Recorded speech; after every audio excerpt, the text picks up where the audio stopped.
This is the Auntie M Brain Tumours talk show. It's a show full of informative chat and inspirational messages. The Auntie M Brain Tumours talk show on podcast. Welcome everybody out there with me, Eileen and Claire. We will be speaking to Julie. She'll be telling us her story as she had a brain tumour, but also the things that she found helpful and the places she went for support. So we're going to go call. Is that Julia? Thank you so much that you said you come on and tell us your story. Yeah, back in 2011, I started feeling very dizzy and I actually thought I had a sinus infection. So I kept going back to the doctor with different antibiotics.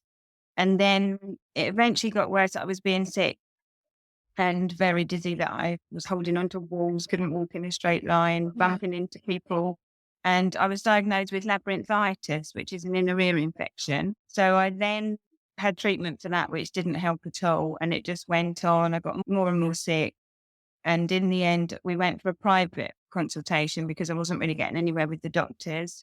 But it didn't. He then suggested I had a scan, but it didn't come to that. I got really poorly and ended up at A&E. So yeah, very scary, and didn't expect to be told I had a brain tumour at all.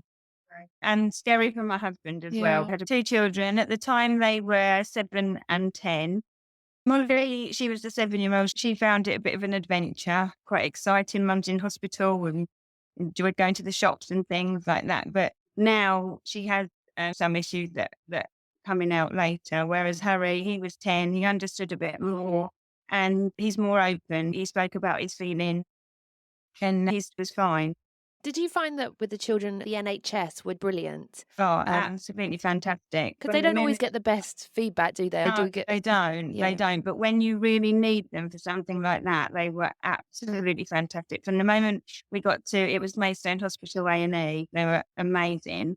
From the moment they found out what it was, had a couple of scans and they came and told us, and everything was just done so sensitively and really caring. They were desperate that I went up to King, which they didn't have a bed for me at the time. And they were on the phone constantly. We want this lady in King's. This is where she needs to go. And they let John stay with me all night. They were just really there for us.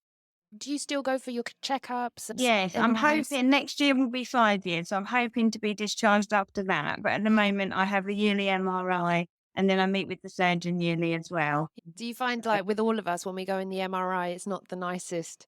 It's horrible. Did you notice the one that you're going to? Something they do now is they put the mirrors. They didn't used to have it, and now they've got these mirrors so you can see behind you or what's going on. I had one like that, and it was fantastic. And I said to the man next time, because it didn't have it, and I said, that makes such a difference. And I don't think he understood because he hasn't had one. Yeah. I said, to be able to see out and to see the people standing in the office. It takes all that. Yeah, all that claustrophobic. Because I didn't like it. I'd shut my eyes, and then you feel like you've just, it's horrible. You feel like you're in a shoebox. Close to your face, isn't it? Yeah. And although they say, what music would you like? It's so noisy in there, you can't hear it.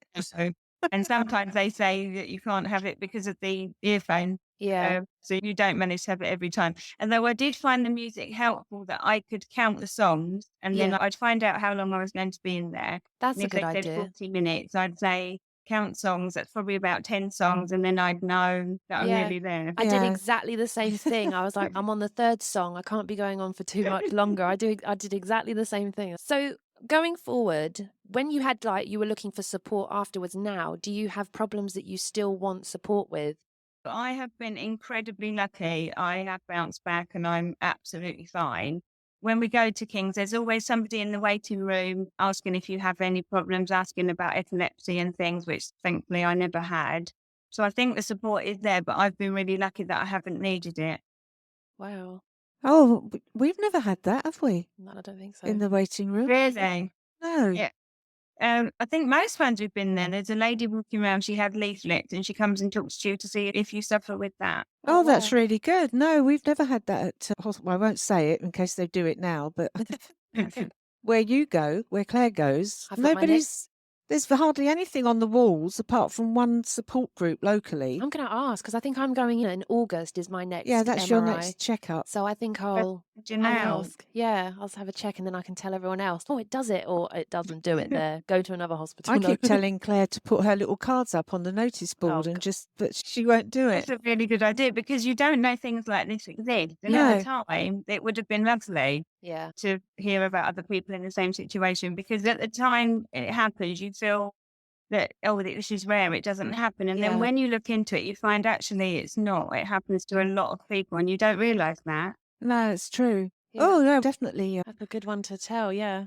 We love to add things on, don't we? So I do like that the one thing about we say the brain tumour community, which is like the community you don't want to be a part of. But everyone is pretty supportive that we do get all that extra information that you don't get somewhere else. And that really is beneficial. It's good to know it's there on social media or local groups. Do you have any local groups where you are? As in, I don't know, charity work that happens around you? Or is it really you've just gone through with the hospital? No, I've just gone through with the hospital, really. Yeah. I must admit, probably because I have bounced back and I've got a very supportive family, I haven't really felt I needed that. So I haven't gone looking for it. So it may be there and I just haven't found it. I'm not sure. Yeah. Oh, brilliant. No, it's good. No, it's good. It's a good ending. It's a good story, I think. And it's nice to tell people it's nice to hear some good endings and good stories. And because there are some obviously people that are right at the beginning and it's very frightening. So it is. So I'm really glad that you said you could come on and speak to us. Yeah, no, thank you for having me. Thank you very much. No problem. And I wish you all the very best in the future. Thank you. And to you. Thank you. Thank you. Bye. This is the Auntie M Brain Tumours Talk Show. It's a show full of informative chat and inspirational messages.